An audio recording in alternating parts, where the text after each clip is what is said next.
L'information donnée au patient doit être accessible et loyale.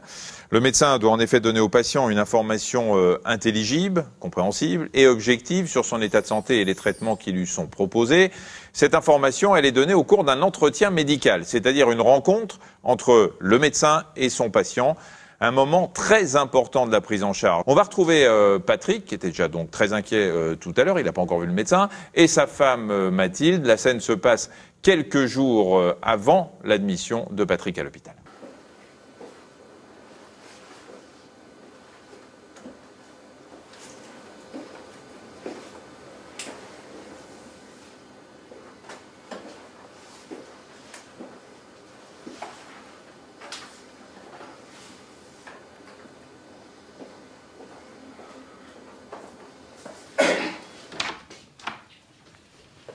Monsieur Lemur. Oui. Bonjour. Bonjour, docteur. Madame Lemur, je suppose. Bonjour, docteur. Entrez, je vous en prie. Merci.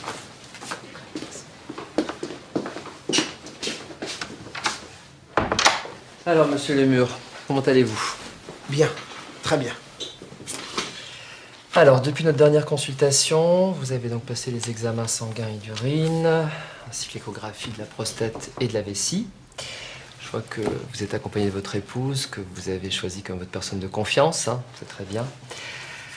Alors, le diagnostic est confirmé, donc malgré votre jeune âge, il s'agit bien d'une HBP. Hein, c'est un adénome de la prostate. Hein, Nadé? Je vous explique.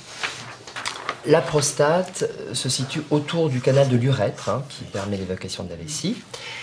L'adénome, c'est une affection bénigne qui, en fait, augmente le volume de la prostate, ce qui comprime l'urètre et crée une gêne à l'évacuation des urines, ce qui est bien votre cas. Oui. Excusez-moi, docteur. Est-ce que on pourrait continuer cette conversation, entre hommes? Mais enfin, chérie, outre le fait d'être ta femme, je suis aussi ta personne de confiance. C'est mon rôle d'être à tes côtés pour t'aider, t'appuyer dans tes démarches. Très bien. Ok. Continue, docteur. Alors, dans votre cas, nous allons donc procéder à ce qu'on appelle une résection endoscopique de la prostate par voie naturelle, à l'aide d'un instrument qu'on appelle un résecteur, qui, à son extrémité, comporte une anse métallique. Dans cette anse, en fait, circule un circuit électrique qui peut soit couper, soit coaguler le tissu prostatique, ce qui permet en quelque sorte de raboter la partie de la prostate qui est à l'origine de l'obstruction urinaire. À la fin de l'intervention, on place une sonde urinaire pour une durée de 24 à 48 heures, le temps d'attendre que les saignements cessent. Voilà. Et vous sortez 24 à 48 heures après l'ablation de la sonde. Il y a des complications?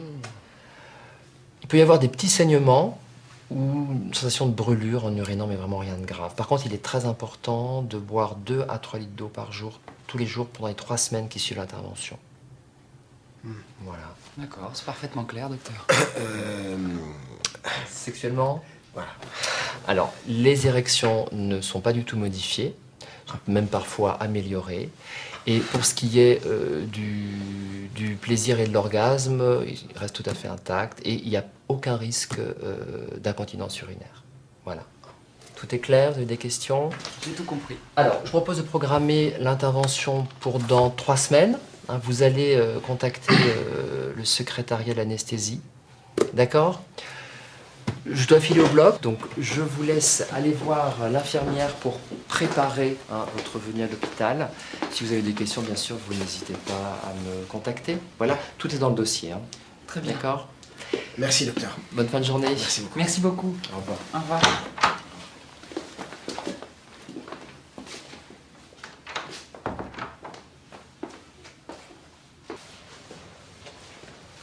Alors tu vois, c'est pas si grave. Non.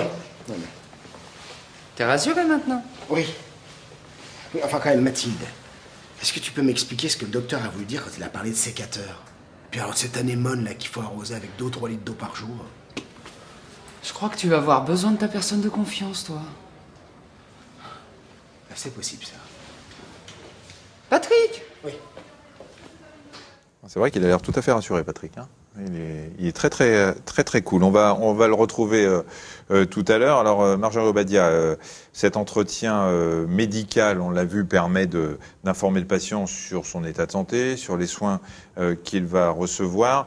Avant de voir si un patient peut refuser éventuellement d'être informé sur son état de santé, est-ce que les patients disent parfois que le médecin n'a pas été très clair? C'est pas toujours un langage facile à comprendre, et les médecins ne sont pas tous des vulgarisateurs.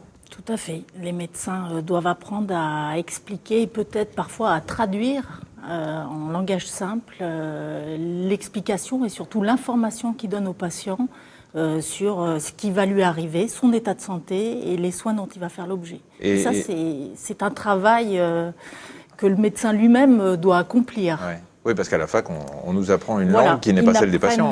Ils apprennent le langage technique et médical. Et il faut aussi. Et ils parlent entre eux en permanence avec un jargon. Avec un jargon médical qui est difficilement compréhensible. Vous avez beaucoup de personnes qui reprochent ce langage un petit peu compliqué? Oui, il y a pas mal de réclamations de patients qui concernent le fait qu'ils n'ont pas tout à fait compris leur parcours de santé au sein de l'hôpital et qu'ils n'ont pas tout à fait compris les enjeux et les choix et les alternatives. Et puis en plus, ils n'osent pas demander aux médecins de répéter parce qu'ils veulent. Oui. Il y a le respect Il y a le respect du corps médical dans son ensemble, oui, et l'autorité dont le médecin est le symbole. Alors si je veux pas être informé sur mon état de santé, est-ce que le médecin peut ne rien me dire? Je lui dis voilà, me dites pas si j'ai un cancer, me dites pas si j'ai ça, me dites pas ce que vous allez me faire, vous faites ce que vous voulez. Oui. C'est possible, parce que le principe, c'est la volonté du patient. Donc si la volonté du patient, elle est clairement exprimée, comme quoi il ne veut pas être informé ni d'un diagnostic, ni d'un pronostic, on doit la respecter. Le seul bémol et la seule exception, c'est quand il y a un risque de transmission d'une pathologie à des tiers. Là, pour les autres, en quelque sorte, on passe outre la volonté du patient. Alors, on a vu que Patrick avait désigné sa femme comme personne de confiance. C'est souvent le cas. Hein. On désigne l'époux, l'épouse, le compagnon, la compagne, ne serait-ce que pour ne pas se faire disputer. Et à quoi ça sert, en fait, cette personne de confiance? Elle a un double rôle. La personne de confiance, c'est la personne qui assiste le patient et qui va discuter avec elle de ses choix éventuels en termes de thérapeutique, de son parcours, qui va partager avec elle son parcours médical et qui va, le cas échéant, assister aux entretiens médicaux avec le patient. Et puis elle a un autre rôle qui est quand même très important, notamment en cas de pathologie lourde ou de difficultés dans la prise en charge. Quand le patient se trouve à un moment ou à un autre, pour une quelconque raison, hors d'état d'exprimer sa volonté, c'est cette personne de confiance qui va être en quelque sorte l'interlocuteur de l'équipe médicale en ce qui concerne l'expression de ce que pensait le patient par rapport à sa pathologie, ses soins, son traitement, etc. C'est pas un rôle à prendre à la légère, parce que on compare parfois en disant, vous savez, quand vous remplissez des papiers en disant personne à prévenir en cas de problème, vous donnez un numéro de téléphone et puis hop, on vous appelle jamais. Là, c'est quelque chose de très sérieux. C'est totalement. Il faut pas du tout confondre la personne de confiance avec les proches ou avec les membres de la famille. D'ailleurs, il n'est pas du tout obligé que la personne de confiance soit un membre de la famille. La personne de confiance, elle est investie d'une véritable mission et d'un véritable rôle, et elle va être elle va être amenée à discuter avec l'équipe médicale, sachant que c'est l'équipe médicale à la fin qui prendra sa décision, hein, c'est pas la personne de confiance qui décide, mais elle va être un interlocuteur important, et il faut pour cela que la personne de confiance soit justement dans une totale transparence avec le patient, et surtout que la démarche soit anticipée.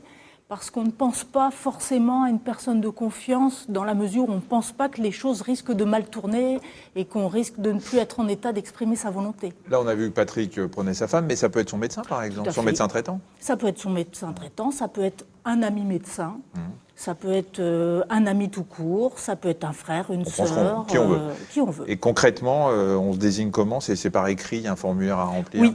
La seule obligation, c'est que la désignation de la personne de confiance se fasse par un écrit. Il y a d'ailleurs des formulaires qui sont donnés à l'intérieur dès l'arrivée et souvent placés dans le livret d'accueil à destination des personnes hospitalisées, et elles n'ont qu'à remplir ce formulaire. Sachant aussi qu'elles peuvent revenir sur leur décision. Oui, c'est comme un mariage, quoi. On peut divorcer. Oui, oui. Elles peuvent revenir même oralement sur sur leur désignation. Merci pour ces explications. Alors on vient de le voir, l'entretien individuel avec le médecin et avec l'appui de la personne de confiance permet d'informer le patient sur son état de santé et les traitements qu'il va subir. Mais l'information de l'usager ne s'arrête pas là. Comment le patient peut-il se renseigner sur le déroulement de son séjour, les formalités d'admission ou encore sur sa maladie ? Regardons un rapide récapitulatif en images de toutes les sources d'informations à la disposition des malades, à l'intérieur comme à l'extérieur de l'hôpital. Le personnel hospitalier est formé à l'accueil des malades et de leurs accompagnants. Ils peuvent vous donner tous les renseignements utiles à votre séjour. Votre médecin traitant doit aussi être un interlocuteur privilégié, véritable intermédiaire entre vous et les services hospitaliers. Certains hôpitaux accueillent des espaces de rencontre et d'information ou bien des maisons d'information en santé. Dans ces lieux ouverts à tous, des animateurs vous accompagnent dans la recherche et la compréhension d'informations médicales complémentaires à celles fournies par les médecins. En dehors des hôpitaux, de nombreuses associations généralistes ou spécialisées peuvent vous renseigner et vous aider dans vos démarches.